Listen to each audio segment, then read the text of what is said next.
Today is Tuesday, June 20th, 2023, and I wanted to give a brief tour of what we have set up for the Davidson Academy field trips today, specifically related to the mining and metallurgical engineering labs.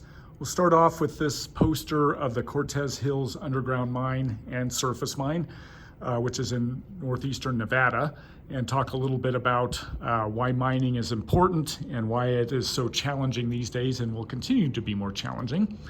Then we will come over here and we will talk about the discipline of rock mechanics initially. We will talk about destructive testing. We have our point load tester here, which is one of the labs we perform for our undergraduate lab classes. And in this lab, we will put a rock specimen in between these conical platens. We will apply hydraulic pressure until it breaks, makes a loud popping noise. We do have shields for it and safety glasses, so it's very safe. And a good illustration, we measure the peak pressure with a pressure gauge back there, and we can get a generalized idea of the strength. We will then talk about non-destructive testing, talk about ultrasonic pulse velocity testing here, in which we have a transmitter and a receiver for ultrasonic vibrations, and we look at the waveform that makes it through the rock. Rock being a natural substance is always kind of messy, so we will come over to a more idealized demonstration where we have a tuning fork here, and if we apply an impulse, we can see a bit of a waveform. It's more impressive when we do it on the microphone. There we go. And talk about natural frequencies of all physical objects and pitch, amplitude, and so forth. We'll talk about P waves and S waves, vibrational waves through materials. Then we will shift gears and we'll talk about mine ventilation.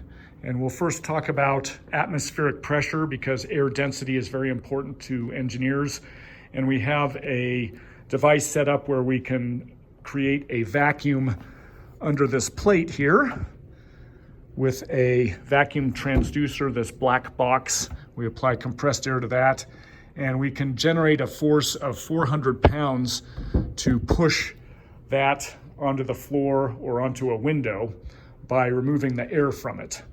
So we open the valve here, and you can see the pressure gauge, and suddenly I can't lift it. That's always very popular. Then we talk about Bernoulli's principle, conservation of energy between static and velocity pressure. We'll blow up a balloon, talk about static pressure when it's held full, and then allow the air to escape, talk about velocity pressure and total pressure. We have an air dancer here who we call Bernie. We have his head plugged initially so he stands upright, and so he's filled up with static pressure. When we remove the clamp from his head, some of the static pressure, the air escapes and the static pressure is converted to velocity pressure, reducing the static pressure, and therefore he's able to be pinched in by the ambient pressure, which is now higher than the pressure inside the tube, and so he buckles over. When he buckles over, that kink plugs up the airflow again, and so the static pressure once again builds up, and you can see the kink building up his trunk until once again the head opens up and the cycle repeats.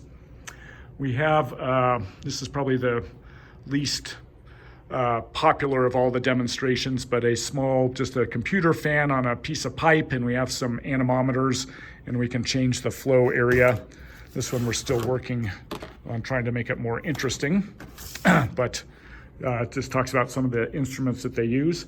And then finally, we can talk about extractive metallurgy a little bit. How do you separate what you want from what you don't want? We can talk about size as one way of separating things. So we have some sieves here. We can talk about electrostatic separation by rubbing a balloon on somebody's head and having it stick there. And then finally, we dissolve a mixture of silica and sucrose in here, decomposed granite and some turbinado sugar, which looks like decomposed granite, and we have the proportions such that it will completely cover the bottom of this beaker when we put it in there dry. Then we'll add some water, stir it for a minute, and the sugar dissolves, and then suddenly there's a lot less material on the bottom. And then if we talk about recrystallizing the sugar, it would come out like this, evaporating that water. So that's a pretty good demonstration. I wanted to do a magnetism demonstration, but the balls that I ordered, which were supposed to be non-magnetic, were magnetic, so we don't have that set up yet. But this is a pretty good illustration of what we can show. This is set up again for a field camp where we have 4 groups of 15 to 20 students coming through. They spend a half hour here, and we fill that up pretty promptly. I have to talk pretty quickly. We can go longer in something like this. For other groups with older kids, and if we have more time, then we'll go into the actual labs and we can look at some of the equations and talk about some of the assumptions that are made to derive the equations, which is a big point of having labs in the first place, and go from there and make things more complicated. All right, that is all.